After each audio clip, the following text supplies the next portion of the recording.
আসসালামু আলাইকুম। অবিরাম বাংলার সংবাদে সবাইকে স্বাগত জানাচ্ছি আমি আফরোজা রূপা। শুরুতে বিআরবি কেবলস সংবাদ শিরোনাম। বাংলাদেশের সঙ্গে অর্থনৈতিক সম্পর্ক জোরদার করুন, ডোনাল্ড ট্রাম্পের প্রতি প্রধান উপদেষ্টার আহ্বান। এপ্রিলে ইলন মাস্কের বাংলাদেশ সফরের সম্ভাবনা।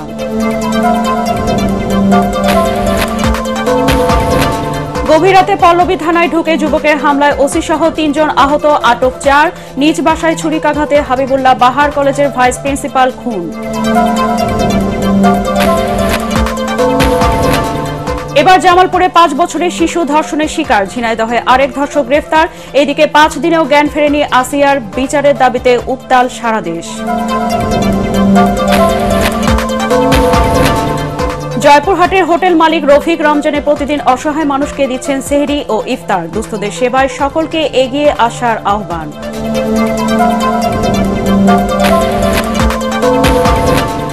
এবং দিন দিন জনপ্রিয় হয়ে উঠছে লক্ষ্মীপুরের ঐতিহ্যবাহী মহিষা দই, বছরে বিক্রি ৫০ কোটি টাকা।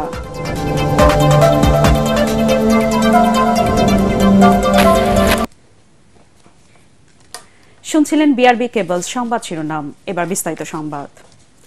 যুক্তরাষ্ট্রের প্রেসিডেন্ট ডোনাল্ড ট্রাম্পকে বাংলাদেশের সঙ্গে অর্থনৈতিক সম্পর্ক জোরদারের আহ্বান জানিয়েছেন প্রধান উপদেষ্টা ডক্টর মোহাম্মদ ইউনূস। বর্তমান মার্কিন পররাষ্ট্র নীতি অনেক কঠোর হওয়া সত্ত্বেও ডক্টর ইউনূস বাংলাদেশকে যুক্তরাষ্ট্রের কৌশলগত অংশীদার হিসেবে দেখার জন্য ডোনাল্ড ট্রাম্পকে অনুরোধ করেন। ব্রিটিশ দৈনিক দ্য গার্ডিয়ানকে দেওয়া এক সাক্ষাৎকারে ডক্টর ইউনূস ট্রাম্পকে উদ্দেশ্য করে বাংলাদেশের সঙ্গে ডিল করার আহ্বান জানান। এ সময় ট্রাম্পকে একজন ডিল মেকার হিসেবে আখ্যায়িত করেন প্রফেসর ইউনূস। সাক্ষাৎকারে প্রফেসর ইউনূস স্বীকার করেন যে ট্রাম্প প্রত্যাখ্যান করলে তা বাংলাদেশের জন্য ক্ষতির কারণ হতে পারে। তবে তিনি এও জানান, সম্পর্ক উন্নয়নে গণতান্ত্রিক এই প্রক্রিয়া থেমে থাকবে না। সাক্ষাৎকারে প্রফেসর ইউনূস জানান, এপ্রিলে ইলন মাস্কের বাংলাদেশ সফরের সম্ভাবনা রয়েছে। সফরকে বাংলাদেশের অবকাঠামো আধুনিকীকরণের পাশাপাশি ট্রাম্প প্রশাসনের সঙ্গে সম্পর্ক উন্নয়নের একটি কৌশলগত পদক্ষেপ হিসেবে দেখা হচ্ছে। রাজধানীর পল্লবী থানায় ঢুকে এক যুবকের অতর্কিত হামলায় ওসি সহ ৩ জন আহত হয়েছেন। হামলাকারী যুবকের নাম আব্দুর রাজ্জাক ফাহিম। এ ঘটনায় হামলাকারী যুবক সহ ৪ জনকে আটক করেছে পুলিশ। রাত ২:৩০টার দিকে ডিউটি অফিসারের রুমে এ ঘটনা ঘটে বলে জানা গেছে। আহতরা হলেন পল্লবী থানার OC Nazrul Islam, second officer Shariful Islam ও এএসআই মোহাম্মদ নাসির। বিষয়টি নিশ্চিত করে পল্লবী থানার ওসি নজরুল ইসলাম বলেন, এই ঘটনায় আটককৃতদের বিরুদ্ধে মামলা দায়েরের প্রস্তুতি চলছে।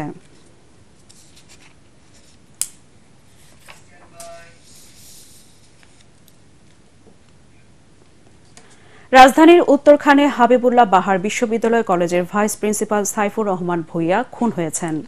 সোমবার সকালে রাজধানীর উত্তরখানের নিজ বাসা থেকে রক্তাক্ত অবস্থায় তাকে উদ্ধার করে লেকভিউ হাসপাতালে ভর্তি করা হয়।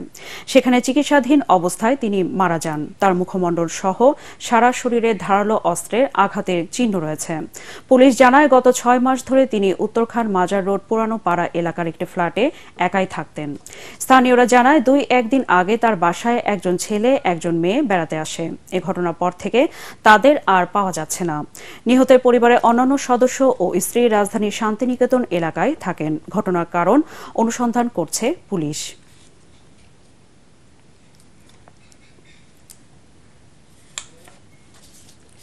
রাজধানী বনানীতে সড়ক দুর্ঘটনায় নারী পোশাক শ্রমিক নিহতের ঘটনায় ঘাতক ট্রাক চালককে গ্রেফতার করেছে ঢাকা মহানগর গোয়েন্দা পুলিশ। গ্রেফতার চালকের নাম মোহাম্মদ টিটন ইসলাম। সোমবার রাতে বিষয়টি নিশ্চিত করে ডিএমপির উপপুলিশ কমিশনার মোহাম্মদ তালিবুর রহমান জানান, বনানীতে সড়ক দুর্ঘটনায় একজন নিহতের ঘটনায় জড়িত ঘাতক ট্রাক ড্রাইভার টিটন ইসলামকে গ্রেফতার করেছে ডিবি সাইবার ক্রাইম ইউনিট। এর আগে সোমবার সকালে বনানীর চেয়ারম্যান বাড়ি এলাকায় ট্রাকের চাপায় মিনা আক্তার নামের এক নারী পোশাক শ্রমিক নিহত হন। এর প্রতিবাদে বিভিন্ন পোশাক কারখানার শ্রমিকেরা সড়ক অবরোধ করেন। তারা বনানীর কামাল আতাতুর্ক অ্যাভিনিউ থেকে মহাখালীর আমতলী পর্যন্ত সড়কে অবস্থান নেন। এতে দুই পাশের সড়কে শত শত গাড়ি আটকে পড়ে। প্রায় ৭ ঘণ্টা পর শ্রমিকরা সড়ক অবরোধ তুলে নিলে যানবাহন চলাচল শুরু হয়। জামালপুরের মাদারগঞ্জে মোবাইল ফোনের প্রলোভন দেখিয়ে ৫ বছরের শিশুকে ধর্ষণের অভিযোগ উঠেছে এক শিক্ষার্থীর বিরুদ্ধে। সোমবার বিকাল ৪:৩০টায় পশ্চিম চর পর্তাবাজ এলাকার ক্লাস 7-এর শিক্ষার্থী তন্ময় প্রতিবেশী ৫ বছর বয়সী এক কন্যা শিশুকে মোবাইল ফোনের প্রলোভন দেখিয়ে নিজের ঘরে নিয়ে যায়। এ সময় উচ্চ শব্দে গান বাজিয়ে ওই শিশুকে ধর্ষণ করে। ভুক্তভোগী শিশু তার মায়ের কাছে সব খুলে বলে। ঘটনার পর থেকে অভিযুক্ত তন্ময় পলাতক রয়েছে। এ ঘটনায় ভুক্তভোগী শিশুর মা সোমবার রাতে থানায় মামলা করেছেন। মাদারগঞ্জ মডেল থানার ওসি হাসান আল মামুন সাংবাদিকদের জানান, ডাক্তারি পরীক্ষার জন্য ওই শিশুকে 250 শয্যা জামালপুর জেনারেল হাসপাতালে পাঠানো হয়েছে। অভিযুক্ত তন্ময়কে গ্রেফতারের অভিযান চলছে বলে জানিয়েছে পুলিশ।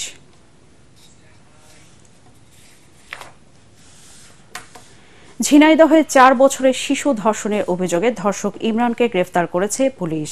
হরিণাকুণ্ড উপজেলার পোলতাডাঙ্গা গ্রামে ধর্ষণের ঘটনার 11 দিন পর সোমবার শিশুটির মা হরিণাকুণ্ড থানায় মামলা দায়ের করেন।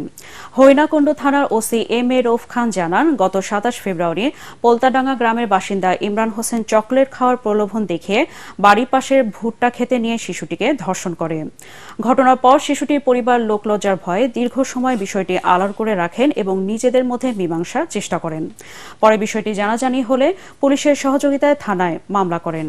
শিশুটিকে ডাক্তারি পরীক্ষার জন্য ঝিনাইদহ সদর হাসপাতালের ওয়ান স্টপ ক্রাইসিস সেন্টারে পাঠানো হয়েছে। 5 দিন পেরিয়ে গেলেও এখনও জ্ঞান ফেরেনি ধর্ষণের শিকার আসিয়ার। ঢাকা সম্মিলিত সামরিক হাসপাতাল সিএমএইচে তাকে লাইফ সাপোর্টে রাখা হয়েছে। রাতে এক সংবাদ বিবৃতিতে এই খবর জানায় আইএসপিআর। এতে বলা হয়, রোগীর চিকিৎসায় 8 সদস্যের মেডিকেল বোর্ড নিরলস কাজ করে যাচ্ছেন। তাদের তত্ত্বাবধানে শিশু আসিয়ার প্রয়োজনীয় পরীক্ষা নিরীক্ষা এবং চিকিৎসা দেওয়া হচ্ছে। এর আগে বোনের বাড়ি বেড়াতে গিয়ে ধর্ষণের শিকার শিশু আসিয়াকে 8 মার্চ লাইফ সাপোর্টে থাকাকালীন অবস্থায় ঢাকা মেডিকেল কলেজ হাসপাতাল থেকে সিএমএইচে ভর্তি করা হয়। শিশু আসিয়ার ধর্ষকদের বিচার ও মৃত্যুদণ্ডের দাবিতে বিক্ষোভ সমাবেশ ও মিছিল করেছে ঢাকা বিশ্ববিদ্যালয়ের শিক্ষার্থীরা। রাজু ভাস্কর্যের সামনে আয়োজিত এই সমাবেশে বক্তারা বলেন, দ্রুত তনু, মুনিয়া ও আসিয়া সহ অন্যান্য ধর্ষণের সাথে জড়িতদের কঠোর শাস্তি নিশ্চিত না করলে অনির্দিষ্টকালের জন্য ক্লাস বর্জন করে আন্দোলনে নামবেন তারা। এই সময় নারীদের নিরাপত্তা নিশ্চিত এবং আইনশৃঙ্খলা পরিস্থিতি ঠিক করতে না পারলে সরকার উৎখাতের হুঁশিয়ারিও দেন বিক্ষুব্ধরা। ইমদাদুল্লাহ বাবু রিপোর্ট। মাগুরার ছোট্ট শিশু আসিয়া ধর্ষণের ঘটনায় উত্তাল ঢাকা বিশ্ববিদ্যালয়। অনির্দিষ্টকালের জন্য ক্লাস বর্জন করে সোমবার বিশ্ববিদ্যালয়ের বিভিন্ন বিভাগের শিক্ষার্থীরা জড়ো হন রাজু ভাস্কর্যের সামনে। এতে হাসপাতালের বিছানায় মৃত্যুর সাথে পাঞ্জা লড়তে থাকা আসিয়ার ধর্ষকদের এখনও মৃত্যুদণ্ড ঘোষণা না করায় ক্ষোভ প্রকাশ করেন শিক্ষার্থীরা। এ সময় ধর্ষণ আইনে জামিন বাতিল করে মৃত্যুদণ্ড প্রকাশ্যে কার্যকরের বিধান যুক্ত করার দাবি জানান তারা। আইনে সর্বোচ্চ বিচার ফাঁসি থাকলেও সেটা কিন্তু কার্যকর হয় না। প্রথমেই বলতে চাই, অবশ্যই ভালোভাবে বিচার হওয়া উচিত। I am sick of Westphalia. এটা বাংলাদেশ। এখানে ধর্ষকদের এভাবে বিচার দিতে হবে যেভাবে আমরা যাব। ধর্ষকদেরকে রাস্তার মাঝখানে আনায় ওদের উপর পাথর ফেলা হোক। একটা দুইটা ধর্ষককে যদি এভাবে ফাঁসিতে ঝুলানো হয়, তাহলে বাকি যারা আছে তারা 100 বার চিন্তা করবে। আমরা চাই আমাদের পরবর্তী প্রজন্মকে এরকম একটা সমাজ দিয়ে যেতে, যেখানে একজন মেয়ে তার গায়ে বোরকা থাকুক, তার গায়ে সালোয়ার থাকুক, সে স্লিভলেস পরুক, সে রাত 12টায় এই শহর দিয়ে সুন্দরভাবে একা হেঁটে যাবে। আমরা সম্মান নিয়ে যেন বাঁচতে পারি, কারো অধিকার নিয়ে না। মানুষ হিসেবে ট্রিট করুন। গলিতে বসার মজা উপভোগ করার জন্য আপনাদেরকে গলিতে বসানো হয় নাই। আপনাদেরকে বসিয়েছি আমাদের হয়ে কাজ করতে। যদি না পারেন আপনারা ক্ষমতা থেকে সরে আসুন। শিক্ষার্থীদের এই প্রতিবাদ সমাবেশে সম্মতি জানাতে যোগ দেন শিক্ষকরাও। এ সময় তারা বলেন, আসিয়া ধর্ষণের ঘটনা জাহেলি যুগের বর্বরতাকেও হার মানিয়েছে। আমি এই দ্রুত বিচার নিষ্পন্ন করার জন্য বর্তমান সরকারের কাছে আপিল জানাচ্ছি। যথাযথ শাস্তি হোক এবং যথেষ্ট পরিমাণে এমন ব্যবস্থা না হোক যাতে করে আমরা নারীরা নিরাপত্তা কিছুটা হলেও পাই। এটা ফাঁসি হবে না, এটা ফাঁসি হবে না। ফাঁসি আমরা সবাই দেখতে পারি না।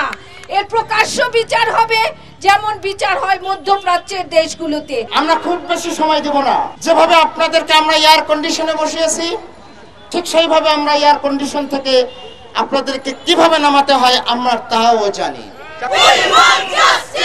পরে বিশ্ববিদ্যালয়ের বিভিন্ন বিভাগের উদ্যোগে ধর্ষণ বিরোধী প্রতিবাদী মিছিল বের করেন শিক্ষার্থীরা। ক্যাম্পাসের বিভিন্ন পয়েন্ট প্রদক্ষিণ শেষে মিছিলটি কলা ভবনের সামনে গিয়ে শেষ হয়। ইমদাদুল্লাহ বাবু, ATN বাংলা, ঢাকা। রমজানের প্রথম থেকে মাস জুড়ে বিনা পয়সায় ইফতার ও সেহরি করাচ্ছেন জয়পুরহাটের আক্কেলপুর কাঁচা বাজারের রফিক হোটেলের মালিক রফিকুল ইসলাম। প্রতিদিন এই হোটেলে প্রায় ৩ শতাধিক অসহায় দুস্থ ও সাধারণ রোজাদার মানুষ ইফতার ও সেহরি করেন। এমন দৃষ্টান্ত জয়পুরহাট জেলায় এই প্রথম। বিনা পয়সায় ইফতার ও সেহরি খেয়ে বেশ খুশি সাধারণ রোজাদার মানুষরা। জয়পুরহাট প্রতিনিধি রফিকুল ইসলাম রফিকের রিপোর্ট, জানাচ্ছেন জাহিদুল আলম। জয়পুরহাটে ২০১৬ সাল থেকে রমজান মাস জুড়ে অসহায় দুস্থ ও সাধারণ রোজাদারদের বিনা পয়সায় ইফতার ও সেহরি করান রফিকুল ইসলাম। বছরের ১১ মাস ব্যবসায়ের আয়ের কিছু অংশ জমিয়ে রাখেন সিয়াম সাধনার এই মাসে দুস্থ মানুষের ইফতার ও সেহরির জন্য। তার ইফতারের আয়োজনে থাকে গরুর বিরিয়ানি, আলু ঘন্ট সহ নানা পদ। সেহরিতে দেয়া হয় সপ্তাহে ৩ দিন গরুর মাংস আর অন্য ৪ দিন ডিম, মাছ, সবজি। তার এমন উদ্যোগের প্রশংসা মানুষের মুখে মুখে। রাত ৩টার পর আসলে সিহরি ফ্রি খেতে পারবে, সন্ধ্যা ৬টার পর আসলে ইফতারি ফ্রি খেতে পারবে। সিহরিতে খুব সুন্দর পরিবেশে খাওয়া দাওয়া আছে বিভিন্ন রকমের। এই হোটেলে গরিব অসহায়দের জন্য ইফতারি এবং সেহরির ব্যবস্থা করে এবং এখানে বিভিন্ন চিরণীর লোক এখানে এসে বিভিন্ন সুযোগ সুবিধাটা ভোগ করে। সর্বশ্রেণীর মানুষের জন্য তিনি উন্মুক্ত করেছেন। তো একদম মহৎ উদ্যোগ না থাকলে এবং মনটা ভালো না হলে এটা নেওয়া আসলেই সম্ভব না। ইফতারের জন্য আমরা যে হোটেলে টাকা দেওয়া লাগে সেই জন্য টাকা দিতে আসছিলাম, কিন্তু উনি এটা টাকা নেয়নি। আরো প্রতিবেশী আক্কেলপুর থানা পাশাপাশি আরো অন্যান্য ডিস্ট্রিক্টেও যেন এইরকম মহতি কাজ, এরকম উদ্যোগ নেয়। রমজান মাসে এমন সেবা দিতে অন্যান্য বিত্তবানদের প্রতিও আহ্বান জানান রফিকুল ইসলাম। সিহরিতে ১০০ থেকে ১৫০ জন লোক হয়।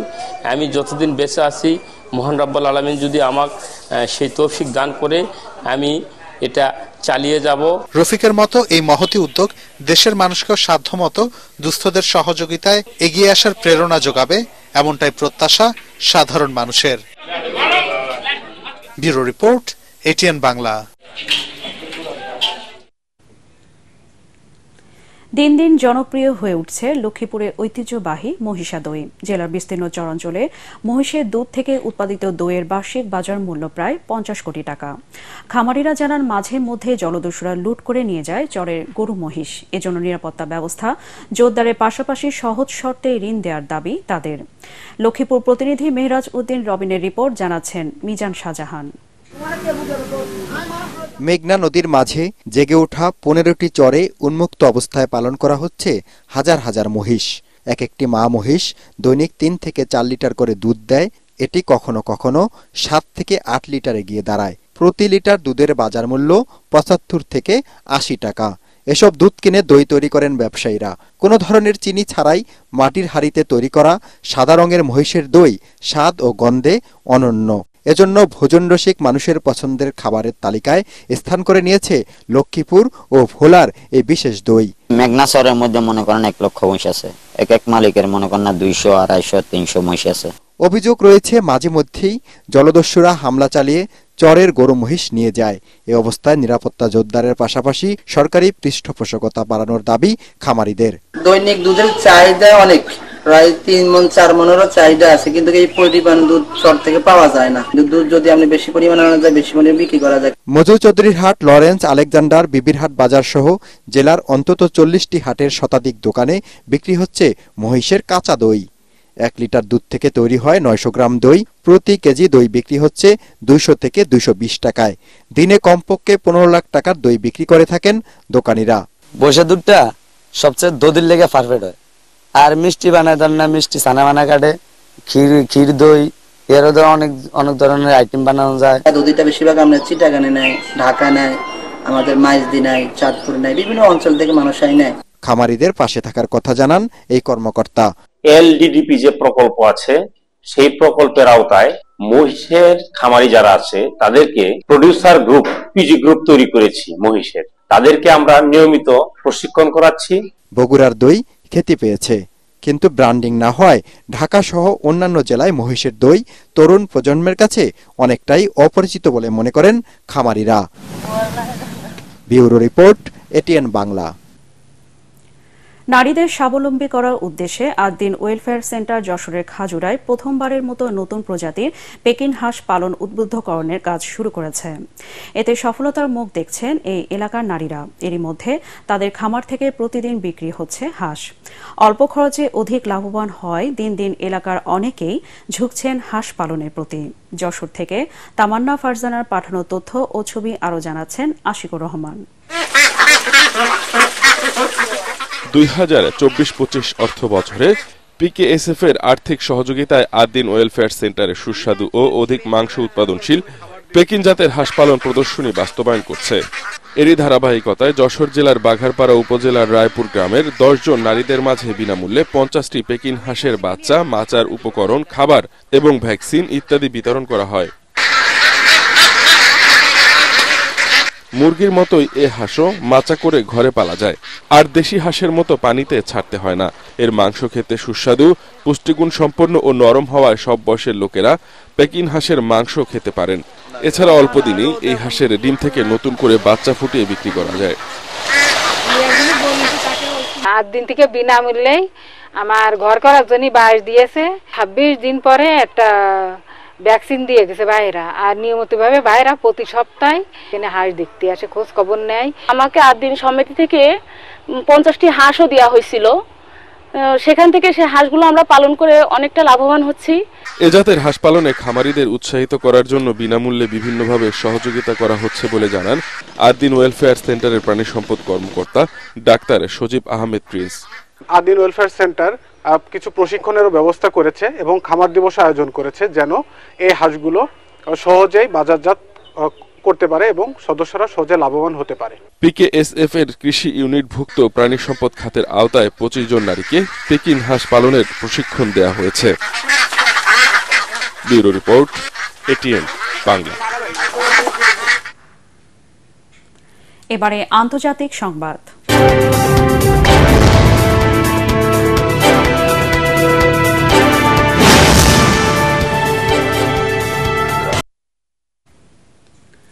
যুক্তরাষ্ট্রের মিসিসিপিতে একটি মেডিকেল ট্রান্সপোর্ট হেলিকপ্টার বিধ্বস্ত হয়ে 3 জন নিহত হয়েছেন। যাত্রীদের মধ্যে পাইলট সহ আরও 2 জন হাসপাতালের কর্মী ছিলেন। স্থানীয় সময় সোমবার ইউনিভার্সিটি অব মিসিসিপি মেডিকেল সেন্টারের একজন মুখপাত্র বিমানের সকলের মৃত্যুর বিষয়টি নিশ্চিত করেছেন। তবে জ্যাকসনের রাজধানীর উত্তরে ম্যাডিসন কাউন্টিতে বিধ্বস্ত হওয়ার সময় হেলিকপ্টারটিতে কোনো রোগী ছিল না এবং নিহত কারো নাম প্রকাশ করেনি কর্তৃপক্ষ। এবারে পার্টেক্স খেলার খবর।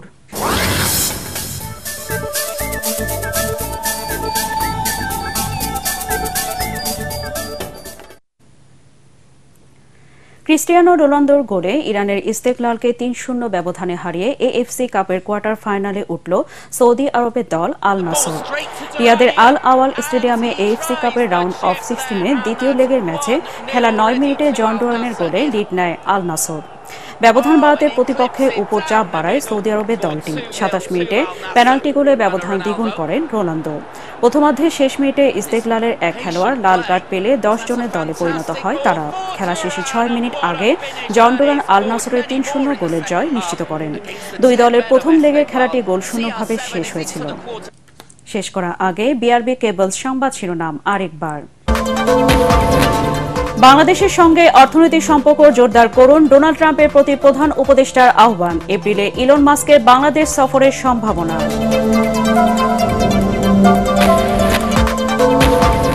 গভীর রাতে পল্লবী থানায় ঢুকে যুবকের হামলায় ওসি সহ 3 জন আহত, আটক 4। নিজ বাসায় ছুরিকাঘাতে হাবিবুল্লাহ বাহার কলেজের ভাইস প্রিন্সিপাল খুন। এবার জামালপুরে 5 বছরের শিশু ধর্ষণের শিকার, ঝিনাইদহে আরেক ধর্ষক গ্রেফতার। এদিকে 5 দিনেও জ্ঞান ফেরেনি আসিয়ার, বিচারের দাবিতে উত্তাল সারা দেশ। জয়পুরহাটের হোটেল মালিক রফিক রমজানে প্রতিদিন অসহায় মানুষকে দিচ্ছেন সেহরি ও ইফতার। দুস্থদের সেবায় সকলকে এগিয়ে আসার আহ্বান।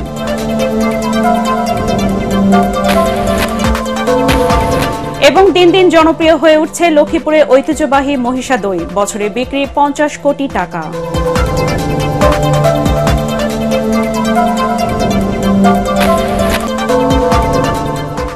পরবর্তী সংবাদ দেখার আমন্ত্রণ জানিয়ে এখনকার মতো শেষ করছি। এটিএন বাংলা সংবাদ ইউটিউবে দেখতে ব্রাউজ করুন youtube/ATN Bangla News। ধন্যবাদ সবাইকে।